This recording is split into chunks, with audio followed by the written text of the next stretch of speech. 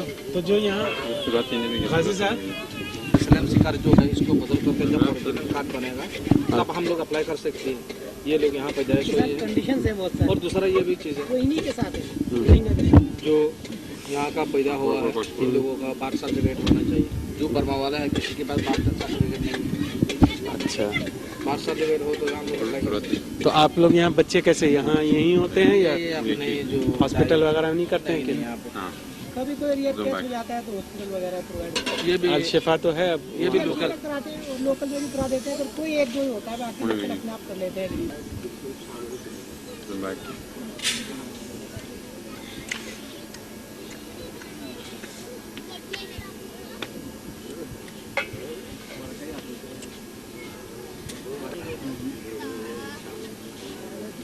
नबी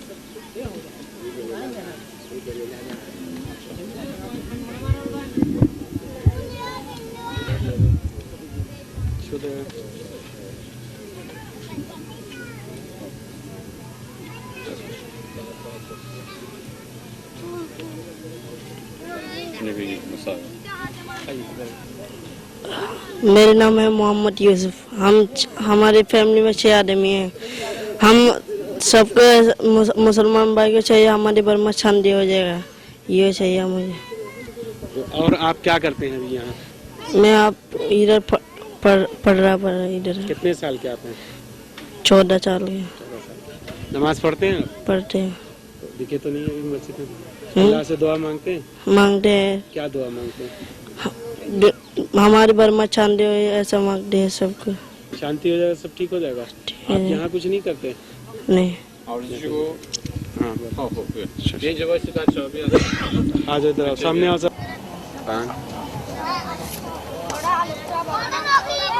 अच्छा है, अच्छा है।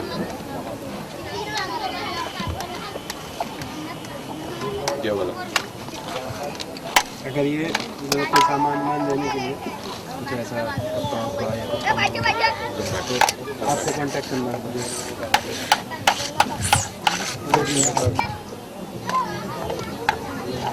बात करेंगे ये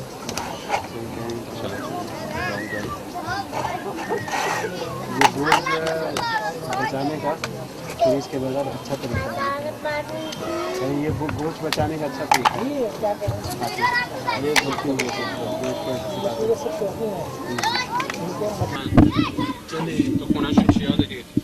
आप अपने बारे में बतलाएं कि क्या नाम हुआ आपका, कितने बच्चे हैं आपके, कब से यहाँ आए? मेरा नाम अबू तैयब है। मैं यहाँ में आया 30 दिन हुआ और मेरे को 4 बच्चा है। कैसे आए आप? 30 दिन पहले जो है आए तो किस तरह से आए, ज़रा डिटेल में बताइए उसको आप। वहाँ से कैसे सफ़र आप किया, कैसे क्यों किया, पहले तो ये बताइए।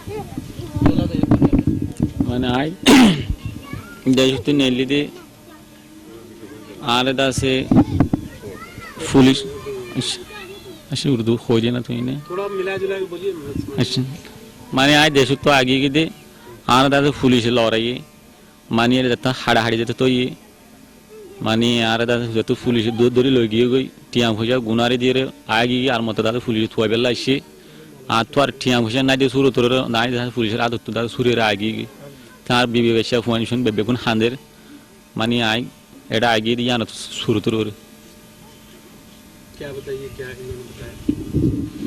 उसका कहना यह है पहले भी कई दफ़ा पुलिस ने इसको पकड़ी थी और पैसा वगैरह देकर छुड़वाई। अभी जो आखिर बार पुलिस ने उनको पकड़ा, पुलिस के हाथ से ये छोड़ के यहाँ तक भाग के निकल आई और बीवी बच्चा सब वहाँ पे रो रही है। वो अकेले जान बचा कर यहाँ तक आ गई है वहाँ से। तो बच्चे इनके कहाँ? आर फंक्शन दासे मानी बरमा था यार फराजेड़ा से दासे था ये उसके अपने हवाई को जो बर्मा में बच्चे और बीवी वहाँ पे छोड़ के आई है। तो यहाँ ये फैमिली किसकी? दूसरे का फैमिली है। फैमिली पूछे किसकी? फैमिली मंजूर दूसरा का हूँ ये खाने में शुन फैमिली है शुन हम जब मुझे वो इन उम्मतें तन्हा पुलिस से अंदर पे तीनों गिरा इनका देखो अनाजों में से इन ये रिश्तेदार हैं आपके? नहीं नो नो मैंने बोशी दी अल्लाह से क्या आपकी दुआ है?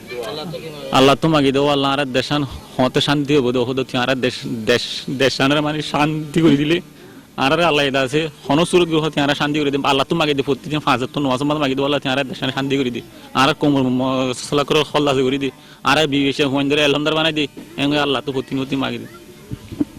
उसका कहना है अल्लाह से ये दुआ करते हैं हम लोग अल्लाह हमारे जो मसला है इसको हल कर दे और हमारे बर्मा का हालत जब ठीक हो जाएगा हमारे बच्चों की पढ़ाई मुस्तकबिल सही हो जाएगी। इसलिए अल्लाह से हमेशा हम रो रो के मांगते हैं कि अल्लाह हमारे मसले को हल करे।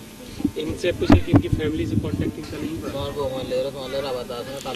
আর বউ ফাইলে আবাতা আসলে মানে আর 10-15 দিন আগে আসছিল, এখন দাসেন নাই, এখন দাসেন হনরে আবাতা কইনরে বেশি পেরানি মাঝে বালাবুরা কিছু খবর কইনি দিন আল্লাহ বলে।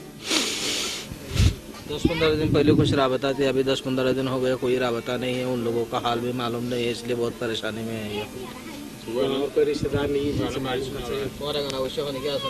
আর এখানে কিছু শুনি কেন এডে মানে এডে ফাইনে আগর সিন করে আর এখানে কিছু এনে বড় মজা আছে। बर्मा में रिश्तेदार है लेकिन राबता नहीं हो पा।